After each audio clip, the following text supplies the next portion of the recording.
कभी कभी हमें लगता है कि हमारी लाइफ इतनी अनफेयर क्यों है, और जब इसके बारे में समझने की कोशिश करते हैं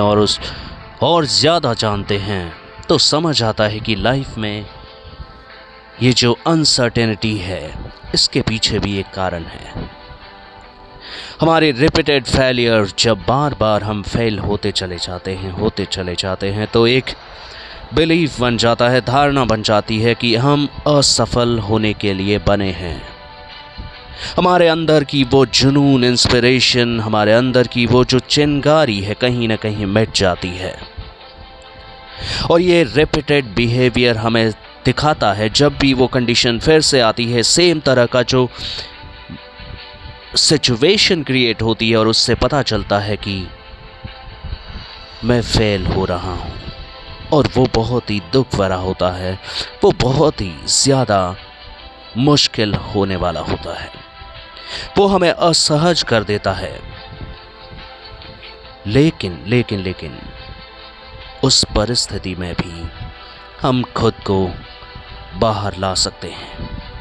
इसका मैं एक रोड मैप तरीका देता हूँ।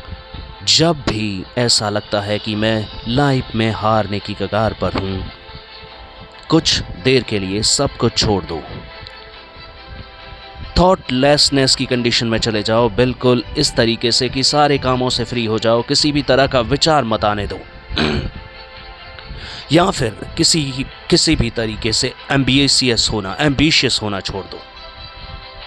आप देखोगे कि आपकी जो मेंटल कंडीशनिंग है धीरे धीरे इम्प्रूव होने लगेगी, और कुछ ही दिनों में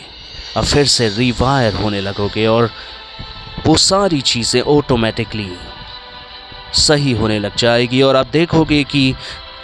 फिर से वही एनर्जी, वही एंथुसियाज्म जो आगे बढ़ने के लिए फ्यूल का काम करती है।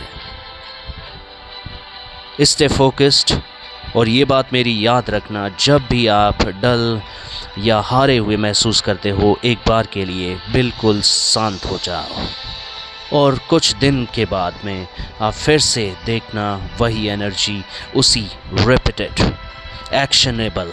एनर्जी के साथ आप आगे बढ़ सकोगे।